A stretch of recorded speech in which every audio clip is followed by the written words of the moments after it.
Welcome back students. നമ്മൾ ട്രാൻസാക്ഷനെ base ചെയ്തുകൊണ്ടുള്ള compulsory രജിസ്ട്രേഷനെ കുറിച്ചാണ് പറഞ്ഞത്. ഇതിനകത്ത് പ്രധാനമായിട്ടുള്ള ഒരു കാര്യമാണ് നമ്മൾ കഴിഞ്ഞ വീഡിയോയിൽ ഡിസ്കസ് ചെയ്തത്. ഏതായിരുന്നു? ക്യാഷ് ഓൺ ടാക്സബിൾ പേഴ്സന്റെ കേസ് അല്ലെ. സോ ഈ വീഡിയോക്കകത്ത് അതിന്റെ ഒരു കണ്ടിന്യൂഷൻ തന്നെയാണ്. നമുക്ക് നോക്കാം അടുത്തത് ഏതാണെന്ന്. സോ ഫസ്റ്റ് നമ്മൾ ഇൻട്രസ്റ്റ് റേറ്റിനെ കുറിച്ചാണ് സംസാരിച്ചത്. ഇൻട്രസ്റ്റ് റേറ്റ് ട്രാൻസാക്ഷൻ വരികയാണെങ്കിൽ എന്തൊക്കെയാണ്? Second one cash on taxable പേഴ്സണിനെ കുറിച്ചാണ് പറഞ്ഞത്. തേർഡ് വൺ മൂന്നാമത്തെ person who are required to pay tax under reverse charge. Okay, അതും നമുക്ക് ഇനി വരുന്ന ചാപ്റ്ററുകളിൽ വളരെ വിശദമായിട്ട് പഠിക്കാനുണ്ട്. സോ നോക്കി, അതുകൊണ്ടാണ് അവർ ഓൾറെഡി ഡിസ്കസ്ഡ് എന്ന് പറഞ്ഞിട്ട് കൊടുത്തിരിക്കുന്നത്. റിവേഴ്സ് ചാർജ് മെക്കാനിസം എന്ന് പറയുന്ന ഒരു സാധനം തന്നെയുണ്ട്. എന്താണെന്നുള്ളത് നമ്മൾ കഴിഞ്ഞ വീഡിയോക്കകത്ത് പറഞ്ഞായിരുന്നു. എന്തായിരുന്നു? സാധാരണ രീതിയിൽ സർവീസ് റിസീവറിന്റെ അല്ലെങ്കിൽ സർവീസ് അല്ല, ഈ പറയുന്ന സപ്ലൈ ആരാണ് റിസീവ് ചെയ്യുന്നത്, ആ റിസീവറിന്റെ കയ്യിൽ നിന്ന് സപ്ലൈ ചെയ്യുന്ന ആൾ, സപ്ലയർ ഈ പറയുന്ന എന്ത് കളക്ട് ചെയ്യും? ടാക്സ് കളക്ട് ചെയ്ത് ഗവൺമെന്റിലോട്ട് പേ ചെയ്യാറാണ് പതിവ്. പക്ഷെ ചില പ്രധാനപ്പെട്ട കേസുകളിൽ ആര് തന്നെയാണ് ഈ പറയുന്ന റിസീവർ തന്നെയാണ് ഡയറക്റ്റ് ആയിട്ട് ഗവൺമെന്റിലോട്ട് പേ ചെയ്യുന്നത്. It's called reverse charge mechanism. അതിനെക്കുറിച്ച് നമുക്ക് ഡീറ്റെയിൽ ആയിട്ട് പഠിക്കാനുണ്ട്, നമുക്ക് പഠിക്കാം. And the next one, the person who are required to pay tax under section 9 subsection 5 of CGST, electronic commerce operator.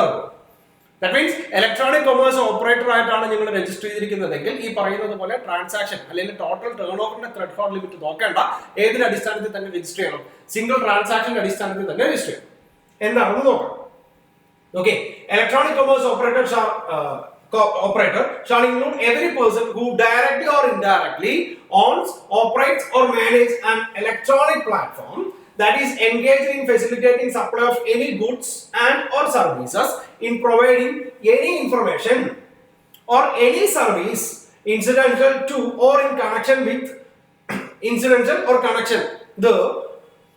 but shall not include person engaged in supply of such goods and or service on their own behalf. ഇപ്പൊ നമ്മുടെ സ്വന്തം product വിൽക്കാൻ വേണ്ടിയിട്ട് നമ്മൾ ഒരു electronic platform ഉണ്ടാക്കി എന്ന് വിചാരിക്കുക. ഓക്കെ, ഇപ്പൊ നിങ്ങൾക്ക് ക്ലാസ് തരാൻ വേണ്ടിയിട്ട് മാത്രം ഞാൻ ഒരു ഇലക്ട്രോണിക് പ്ലാറ്റ്ഫോം ഉണ്ടാക്കി എന്ന് വിചാരിക്കുക. അത് ഏത് കാറ്റഗറിയിൽ വരില്ല? ഈ പറയുന്ന ഇലക്ട്രോണിക് കൊമേഴ്സ് ഓപ്പറേറ്റർ എന്ന് പറയുന്ന പ്ലാറ്റ്ഫോമിനകത്ത് വരില്ല. വേറെ ആരുടെയെങ്കിലും പ്രൊഡക്റ്റുകൾ സെയിൽ ചെയ്യാൻ വേണ്ടിയിട്ടാണെങ്കിൽ, മനസ്സിലായി? ഇപ്പൊ ആമസോണിനൊക്കെ കണ്ടിട്ടില്ലേ, അവർ വേറെ കമ്പനിയുടെ പ്രൊഡക്റ്റുകൾ സെയിൽ ചെയ്യാൻ വേണ്ടിയിട്ടാണെങ്കിൽ അവരെയാണ് നമ്മൾ എന്തെന്ന് പറയണേ? ഇലക്ട്രോണിക് കൊമേഴ്സ് ഓപ്പറേറ്റർ എന്ന് പറയണേ. അവർ നിർബന്ധമായിട്ടും എന്ത് ചെയ്തേ പറ്റൂ? ഈ പറയുന്ന പോലെ രജിസ്ട്രേഷൻ എടുത്തേ പറ്റൂ. ഒരു എക്സാമ്പിൾ പറഞ്ഞിട്ടുണ്ട്. However, Titan company supplying watches and jewels through its own website would not be considered as an e-commerce operator for the purpose of this provision. മനസ്സിലായി? അവരുടെ പ്രൊഡക്റ്റുകൾ വിൽക്കാൻ വേണ്ടി തന്നെയാണ് ഈ പറയുന്നത് പോലെ ഒരു ഇലക്ട്രോണിക് പ്ലാറ്റ്ഫോം ഉണ്ടാക്കിയിട്ടുണ്ടെങ്കിൽ അവരെ ഏതാണെന്ന് ട്രീറ്റ് ചെയ്യാൻ പാടില്ല?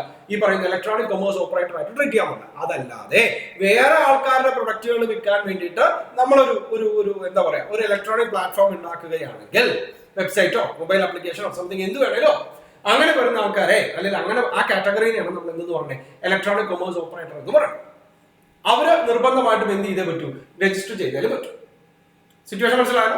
And the next one, non-resident taxable person making taxable supply.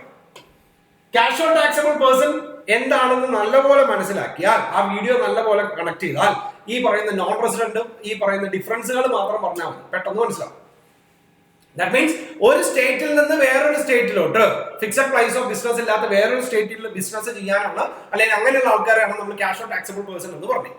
ഇവിടെ അതേപോലെ തന്നെയാണ്, പക്ഷെ വേറെ സ്റ്റേറ്റ് അല്ലാതെ മാത്രം വേറെ കൺട്രിയാണ്. ദാറ്റ് മീൻസ് ഇന്ത്യയിൽ നോൺ റെസിഡന്റ് ആണ്. അവർക്ക് ഈ പറയുന്ന ഒരു ഷോർട്ട് ടേമിൽ ഇന്ത്യയിൽ വന്ന് കച്ചവടം ചെയ്യണമെങ്കിൽ, ബിസിനസ് ചെയ്യണമെങ്കിൽ അവർ എന്തൊക്കെ കാര്യങ്ങൾ ചെയ്യണം? സിറ്റുവേഷൻ മനസ്സിലായല്ലോ? അവിടെ രണ്ട് സ്റ്റേറ്റ് തമ്മിലാണെങ്കിൽ ഇവിടെ രണ്ട് കൺട്രിയാണ്. ഇന്ത്യയിൽ ഇല്ലാത്ത ഒരാൾ അല്ലെങ്കിൽ ഇന്ത്യയിൽ ഫിക്സഡ് പ്രൈസ് ഓഫ് ബിസിനസ് ഇല്ലാത്ത ഒരു നോൺ റെസിഡന്റ്, അവർക്ക് ഈ പറയുന്ന ഷോർട്ട് ടേമിനകത്ത് ഇങ്ങോട്ട് വരികയാണെങ്കിൽ എന്തൊക്കെ ചെയ്യണം? അവിടെ നമ്മൾ എന്തൊക്കെയാ പറഞ്ഞേ? അവിടെ ഒരു 5 ദിവസത്തെ കാര്യം നമ്മൾ പറഞ്ഞായിരുന്നു അല്ലെ? അഡ്വാൻസ് ടാക്സിന്റെ കാര്യം നമ്മൾ പറഞ്ഞായിരുന്നു. 90 days ആണ് അതിന്റെ പീരീഡ് എന്ന് പറഞ്ഞായിരുന്നു. സോ ഇവിടെ എന്തൊക്കെയാണ് ഡിഫറൻസുകൾ വരുന്നത് എന്ന് നോക്കാം. Okay, section 2 subsection 77, non-resident taxable person means any person who occasionally undertake transaction involving supply of goods or services or both, whether as a principal or agent or in any other capacity, but who has no fixed place of residence, fixed place of business or residence in India. ഇവിടെ റെസിഡൻസോ അല്ലെങ്കിൽ fixed place of ബിസിനസ്സോ ഉണ്ടാവരുത്. ഇനി a non-resident taxable person cannot exercise the option to pay tax under composition levy. ആർക്കുമില്ല? ഈ cash on taxable person എന്ന് പറയുന്ന വ്യക്തിക്കുമില്ല. ഇല്ലല്ലോ? അതേ സാധനം തന്നെയാണ് ഇവിടെയും പറയുന്നത്. എന്ത് ചെയ്യാൻ പാടില്ല? അതായത് ഒരു സ്റ്റേറ്റിൽ നിന്ന് ഒരു കൺട്രിയിൽ നിന്ന് ഇങ്ങോട്ട് വരികയാണ്, ഇവിടെ ഫിക്സഡ് പ്ലേസ് ഓഫ് ബിസിനസ്സോ റെസിഡൻസോ ഒന്നുമില്ല, അങ്ങനെയുള്ള ഒരാൾ ഇവിടെ വന്ന് ഷോർട്ട് ടേമിൽ ഒരു ബിസിനസ് ചെയ്യണമെങ്കിൽ ഇവിടെ നിർബന്ധമായിട്ട് GST കീഴിൽ എന്തെടുത്തേ പറ്റൂ, രജിസ്റ്റർ ചെയ്തേ പറ്റൂ. അവർക്ക് ഏത് യൂസ് ചെയ്യാനും പാടില്ല, കോമ്പോസിഷൻ ലെവി സ്കീം എന്ന് പറയുന്ന സാധനം യൂസ് ചെയ്യാനും പാടില്ല. നോക്കാം registration. Okay, a non-resident taxable person making taxable supply in India has to compulsorily take registration. There is no threshold limit for the registration. എന്തില്ല, ഈ പറയുന്ന പോലെ നമ്മുടെ ടേൺ ഓവറിന്റെ threshold ലിമിറ്റോ കാര്യങ്ങളൊന്നും പറയുന്നില്ല. Okay, and application for registration. A non-resident taxable person has to apply for the registration at least 5 days. ഏതിനകത്ത് പറഞ്ഞതുപോലെ തന്നെയാ, cash on taxable പേഴ്സന്റെ കേസിനകത്ത് പറഞ്ഞ പോലെ തന്നെയാ, 5 days prior to commencing his business in India using a valid passport. അവിടെ pan ആയിരുന്നു അല്ലെ, അവിടെ register ചെയ്യുന്ന സമയത്ത് എന്തൊക്കെയായിരുന്നു, PAN, mobile number, email ID എന്നൊക്കെ പറഞ്ഞ് കുറെ കാര്യങ്ങൾ പഠിച്ചായിരുന്നു. പക്ഷെ ഇവിടെ നിർബന്ധമായിട്ടും യൂസിങ് എ വാലിഡ് പാസ്പോർട്ട് എന്ത് വേണം, ഇവിടെ രജിസ്റ്റർ ചെയ്യുന്ന സമയത്ത് 5 ദിവസം മുമ്പ് രജിസ്റ്റർ ചെയ്യണം. അങ്ങനെ രജിസ്റ്റർ ചെയ്യുന്ന സമയത്ത് നമ്മൾ വാലിഡ് ആയിട്ടുള്ള പാസ്പോർട്ട് കാണിക്കണം. And need not have a PAN number in India.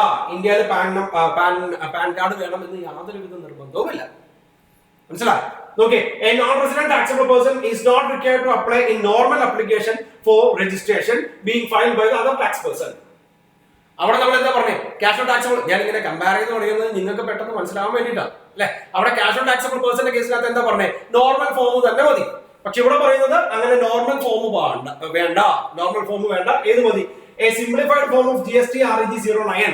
That means ഇങ്ങനെ വരുന്ന നോൺ റെസിഡന്റിന് വേണ്ടി മാത്രമാണ് GST REG 09 എന്ന് പറയുന്ന ഫോം യൂസ് ചെയ്യുന്നത്. ഇതിന് പാർട്ടി എയോ പാർട്ടി ബിയോ ആ പറയുന്ന പ്രൊസീജിയേഴ്സും കാര്യങ്ങളൊന്നുമില്ല.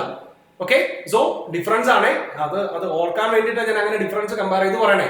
ക്യാഷ് ഓൺ ടാക്സബിൾ പേഴ്സൺ ആണെങ്കിൽ അവിടെ GST REG 01, 02 എല്ലാത്തിനെ കുറിച്ച് നമ്മൾ പറഞ്ഞായിരുന്നു അല്ലെ. ഇവിടെ അങ്ങനെ ഒരു നോർമൽ ടാക്സ് പേയേഴ്സിന്റെ കേസ് അല്ല പറഞ്ഞത്. ഇവിടെ ഡയറക്റ്റ് ആയിട്ട് ഏത് കൊടുത്താൽ മതി, GST REG 09 എന്ന് പറയുന്നത് മാത്രം കൊടുത്താൽ മതി. നോക്കാം, a non-resident taxable person has to electronically submit an application along with a self-attested copy of his valid passport.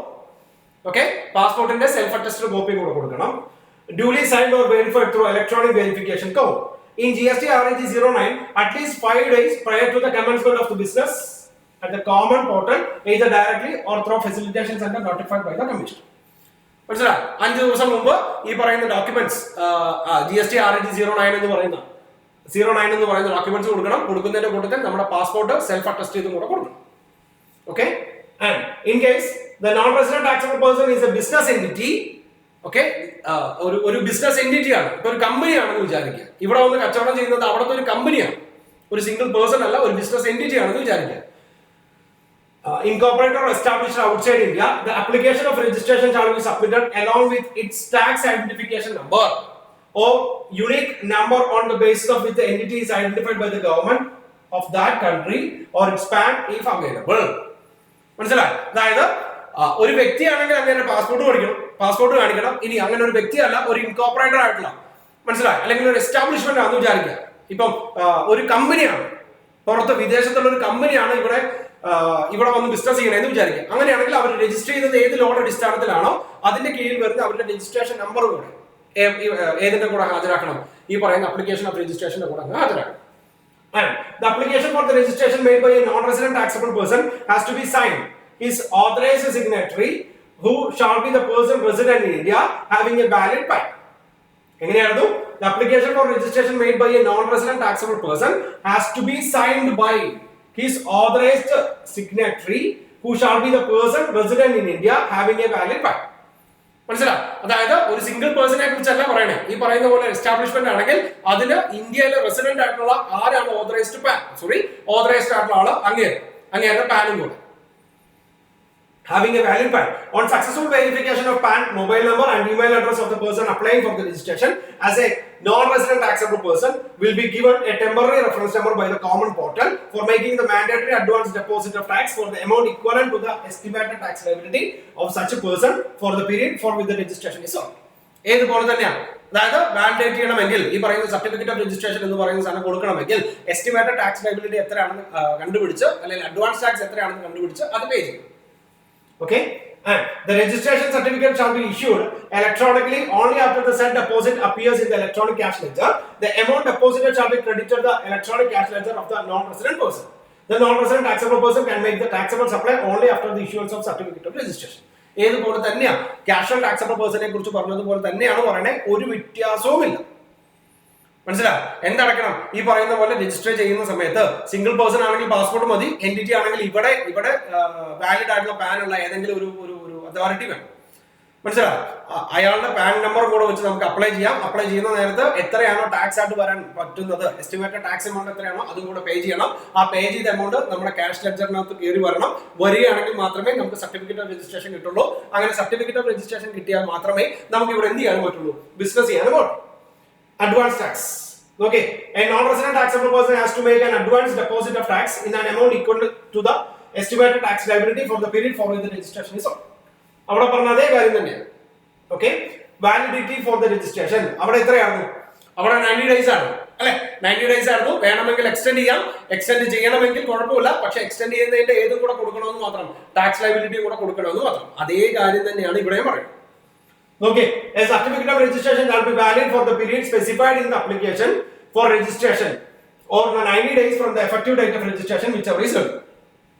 Okay, in case the non-resident taxable person intends to extend the period of registration indicated in his application of registration, an application in form GST REG 11 shall be submitted electronically to the common portal either directly or to the facilitation center notified by the commissioner before the end of the valid registration is granted. മനസ്സിലായി? വേണമെങ്കിൽ എന്ത് ചെയ്യാം, extend ചെയ്യാം. Okay, പക്ഷേ ഏത് ഫോമിനകത്ത് കാണിക്കണമെന്ന് മാത്രം, GST REG 11 എന്ന് പറയുന്ന ഫോമിനകത്ത് കാണിക്കണമെന്ന് മാത്രം. The validity period of 90 days can be extended by further period not exceeding 90 days. That means 90 days കഴിഞ്ഞിട്ട് നമുക്ക് വീണ്ടും എക്സ്റ്റെൻഡ് ചെയ്യാം. പക്ഷേ എക്സ്റ്റെൻഡ് ചെയ്യുന്ന പീരീഡ് മാക്സിമം എത്ര കിട്ടത്തുള്ളൂ? 90 days കിട്ടുള്ളൂ. അതായത് കമ്മീഷണർ സമ്മതിക്കുകയാണെങ്കിൽ 90 + 90 മാക്സിമം എത്ര കിട്ടുള്ളൂ? 180 days കിട്ടും. നോർമൽ കേസിനകത്ത് ആദ്യത്തെ ലെവലിൽ അപ്ലിക്കേഷൻ എടുക്കുന്ന സമയത്ത് നമുക്ക് 90 days കിട്ടുള്ളൂ. വേണമെങ്കിൽ നമുക്ക് എക്സ്റ്റെൻഡ് ചെയ്യാം. എക്സ്റ്റെൻഡ് ചെയ്ത് അഡീഷണലി ഒരു 90 days കൂടെ കിട്ടും. മാക്സിമം എത്ര വരെ മാത്രം? അഡീഷണലി കിട്ടുന്നത് മാക്സിമം എത്ര വരെ മാത്രമായിരിക്കും? 90 days മാത്രമായിരിക്കും. The extension will be allowed only on the payment of amount of additional amount of tax equivalent to the estimated tax liability for the period for which the extension is sought to be deposited. ഇതേപോലെ നിങ്ങൾക്ക് extend ചെയ്യാം, ഒരു കുഴപ്പവുമില്ല. പക്ഷെ അങ്ങനെ extend ചെയ്യണമെങ്കിൽ എന്ത് ചെയ്യണം? ആ എക്സ്റ്റെൻഡഡ് പീരീഡിന്റെ എസ്റ്റിമേറ്റഡ് ടാക്സ് ലയബിലിറ്റി കൂടെ കണ്ടുപിടിച്ച് അതും കൂടെ പേ ചെയ്യണം. Next one, input tax credit. Input tax credit shall not be available in respect of goods or services or both received by non-resident taxable person except on goods imported by him. എന്ത് കിട്ടില്ല?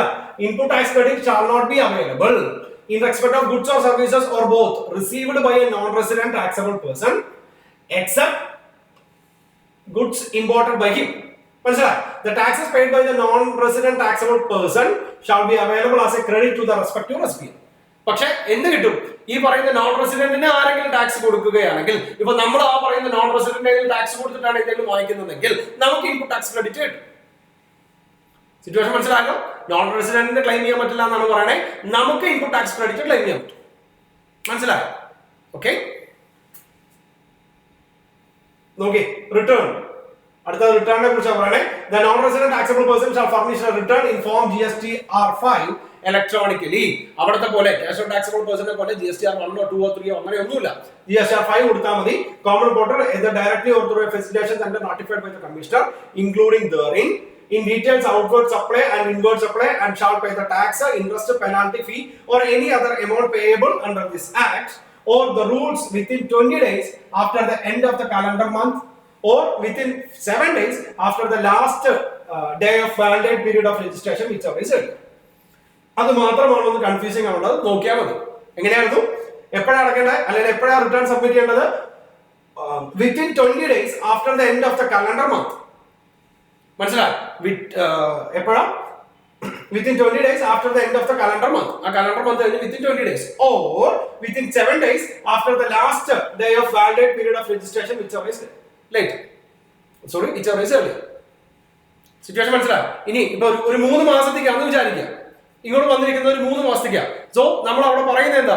ഓരോ മാസം കഴിഞ്ഞിട്ടും അടുത്ത മാസം എപ്പോഴോ within 20 days after the end of the calendar month. മനസ്സിലായി? ഇപ്പൊ ജനുവരി, ഫെബ്രുവരി, മാർച്ച് 3 മാസം എന്ന് വിചാരിക്കാം. ജനുവരി കഴിഞ്ഞ് ഫെബ്രുവരി 20 മുമ്പ് ജനുവരിയിലെ റിട്ടേൺ സബ്മിറ്റ് ചെയ്യണം. ഓക്കെ. അതേപോലെ തന്നെ ഫെബ്രുവരിയിലെ റിട്ടേൺ മാർച്ച് 20 മുമ്പായിട്ട് സബ്മിറ്റ് ചെയ്യണം. മാർച്ചിലെ റിട്ടേൺ ഏപ്രിൽ 20 മുമ്പായിട്ടില്ല. എങ്ങനെ പറഞ്ഞേ? Or within the 7 days after the last day of the validity period of registration which is earlier. That means അവിടെ മാർച്ചിന്റെ എന്ന് പറയുന്നത് ഇപ്പൊ തന്നെ ഏപ്രിൽ 7-ാം തീയതിക്ക് മുമ്പ് തന്നെ റിട്ടേൺ ആയിട്ട് സബ്മിറ്റ് ചെയ്യും. സിറ്റുവേഷൻ മനസ്സിലായി? അടുത്തത് refund. The amount of advance tax deposited by the non-resident taxable person under will be refunded only after the person has furnished all the returns required in respect of the entire period for which the certificate of registration is granted and remain in force. Refund can be applied in serial number 13. Okay, അവിടെ 14 ആയിരുന്നു, ഇവിടെ serial number 13 of GSTR 5. GSTR 5 നകത്ത് serial number 13 നകത്ത് എത്രയാണ് refund കിട്ടാതിരിക്കത്തൊന്നുമില്ല. Refund കിട്ടും. അത് ആ പറയുന്ന പോലെ മെൻഷൻ ചെയ്യണമെന്ന് മാത്രം. മനസ്സിലായി? ഓക്കെ, അടുത്ത നോക്കാം. സോ ഇത്രയും കാര്യങ്ങളാണ് നമ്മൾ നോൺ റെസിഡന്റിനെ കുറിച്ച് പഠിച്ചത്. നോൺ റെസിഡന്റും കാഷ്വൽ ടാക്സബിൾ പേഴ്സണും കൂടെ കമ്പയർ ചെയ്ത് പഠിക്കുന്നതായിരിക്കും കുറച്ചും കൂടെ നല്ലത്. ആ ഫോൺ നമ്പർ മാറിയത് നിങ്ങൾക്ക് ഓർത്തിരിക്കാൻ പറ്റും. ആ പറയുന്ന ബാക്കിയുള്ള പ്രൊസീജിയേഴ്സ്, ഈ പറയുന്ന GST റിട്ടേണിന്റെ പ്രൊസീജിയർ, GST രജിസ്ട്രേഷന്റെ പ്രൊസീജിയർ, അങ്ങനെയുള്ള അതിനകത്ത് മാത്രമേ മാറ്റങ്ങളുള്ളൂ. അപ്പൊ നിങ്ങൾക്ക് അതൊന്ന് കമ്പയർ ചെയ്ത് പഠിക്കുകയാണെങ്കിൽ അത് പെട്ടെന്ന് മനസ്സിൽ നിൽക്കും. കേട്ടോ, നോക്കാം. അടുത്തത്, the person who are required to deduct tax under section 51 whether or not separately registered under this act. That means tax deduct ചെയ്യാൻ പറ്റുന്നതാണെങ്കിൽ, ഓക്കെ, അതായത് ആരാണ് ടാക്സ് ഡിഡക്ട് ചെയ്യുന്നത് അവർ നിർബന്ധമായിട്ടും എന്ത് ചെയ്തേ പറ്റൂ? ഈ പറയുന്ന പോലെ രജിസ്റ്റർ ചെയ്തേ പറ്റൂ. രജിസ്റ്റർ ചെയ്യാത്ത ഒരാളെ ഒരിക്കലും എന്ത് ചെയ്യാൻ പാടില്ല. ഇപ്പൊ ഒരു പേയ്മെന്റ് നടത്തുവാണെങ്കിൽ ആ പേയ്മെന്റിനകത്ത് പേയ്മെന്റ് സ്വീകരിക്കുന്ന ആൾ എത്ര രൂപയാണ് ടാക്സ് അടയ്ക്കേണ്ടത് അത് ഡിഡക്ട് ചെയ്തിട്ടാണ് നമ്മൾ പേയ്മെന്റ് കൊടുക്കുന്നത്. അതിനാണ് നമ്മൾ ടാക്സ് ഡിഡക്റ്റഡ് ചോയ്സ് എന്ന് പറയുന്നത്. മനസ്സിലായി? അപ്പൊ ഞാൻ നിങ്ങൾക്ക് ഒരു പേയ്മെന്റ് തരികയാണ്. ആ പേയ്മെന്റിനകത്ത് നിങ്ങൾ അടയ്ക്കേണ്ട ടാക്സ് എത്രയാണെന്ന് ഞാൻ കണ്ടുപിടിച്ചിട്ട് ഞാനത്, അല്ലെങ്കിൽ നിങ്ങൾ അടയ്ക്കേണ്ട ടാക്സ് ഓൾറെഡി ഞാൻ ഡിഡക്ട് ചെയ്തിട്ട് ബാലൻസ് പേയ്മെന്റ് ആണ് ഞാൻ തരുന്നത്. അങ്ങനെ ഞാൻ ഡിഡക്ട് ചെയ്യണമെങ്കിൽ അതിന് ഓരോ സ്പെസിഫിക് റൂൾസും കാര്യങ്ങളും ഉണ്ട്. നമുക്കത് വഴിയെ പഠിക്കാനുണ്ട്. സോ ഞാൻ അങ്ങനെ ടാക്സ് ഡിഡക്ട് ചെയ്യാൻ പറ്റുന്ന ഒരു അസസി ആണെങ്കിൽ, പേഴ്സൺ ആണെങ്കിൽ, ഞാനും നിർബന്ധമായിട്ടും എന്ത് ചെയ്തേ പറ്റൂ? രജിസ്റ്റർ ചെയ്തേ പറ്റൂ. മനസ്സിലായി? And okay, person who make taxable supply of goods or services or both on behalf of other taxable person, whether as an agent or otherwise. So അടുത്തത് point number 7 പറയുന്നത്, okay, person who make the taxable supply of goods or services or both on behalf of other taxable person. അതായത് ഒരു വേറൊരാൾക്ക് വേണ്ടിയിട്ടാണ് നമ്മൾ supply ചെയ്യുന്നതെങ്കിൽ നമ്മൾ തീർച്ചയായിട്ടും രജിസ്റ്റർ ചെയ്ത് വെക്കണം. മനസ്സിലായി? ഇപ്പൊ ഒരു പ്രിൻസിപ്പൽ ഏജന്റ് ഉണ്ടായിരുന്നു, അല്ലെങ്കിൽ ഒരു പ്രിൻസിപ്പൽ ഉണ്ടായിരുന്നു. ആ പ്രിൻസിപ്പലിന്റെ ഏജന്റ് ആയിട്ട് മാത്രമാണ് ഞാൻ ഇവിടെ വർക്ക് ചെയ്യുന്നത്.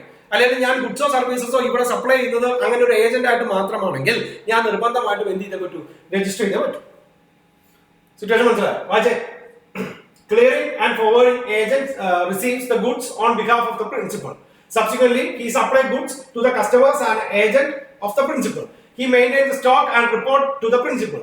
If so such, the agent shall be liable to obtain the registration compulsorily, irrespective of aggregate turnover of such agent. കേട്ടോ, ഇവിടെ പ്രിൻസിപ്പളിന് വേണ്ടിയിട്ടാണ് ഗുഡ്സ് റിസീവ് ചെയ്യുന്നത്, പ്രിൻസിപ്പളിന് വേണ്ടിയിട്ടാണ് നമ്മൾ ഗുഡ്സ് സെയിൽ ചെയ്യുന്നത്. അതിന്റെ സ്റ്റോക്കും ബാക്കിയുള്ള റിപ്പോർട്ടും കാര്യങ്ങളെല്ലാം നമ്മൾ പ്രിൻസിപ്പളിനെ അറിയിക്കുന്നു. ഇങ്ങനെ വരുന്ന ഒരു സാഹചര്യത്തിൽ നമ്മൾ നിർബന്ധമായിട്ടും എന്ത് ചെയ്തേ പറ്റൂ? രജിസ്റ്റർ ചെയ്തേ പറ്റൂ. അവിടെ ടേൺ ഓവർ എന്ന് പറയുന്ന സാധനം യാതൊരുവിധ നിർബന്ധവുമില്ല. മനസ്സിലായി? സോ ഇത്രയും കാര്യങ്ങൾ നമുക്ക് അടുത്തത് പഠിക്കാനുള്ളത് ഈ പറയുന്ന ഇൻപുട്ട് സർവീസ് ഡിസ്ട്രിബ്യൂട്ടറിനെ കുറിച്ചാണ്. അത് കുറച്ചധികം പറയാനുണ്ട്. കുറച്ചധികം എന്ന് മാത്രമല്ല, കുറെ കാര്യങ്ങൾ ഇൻപുട്ട് സർവീസ് ഡിസ്ട്രിബ്യൂട്ടറായിട്ട് പഠിക്കാനുണ്ട്. നമുക്ക് അത് അടുത്ത വീഡിയോയിൽ പറയാം. ഓക്കെ.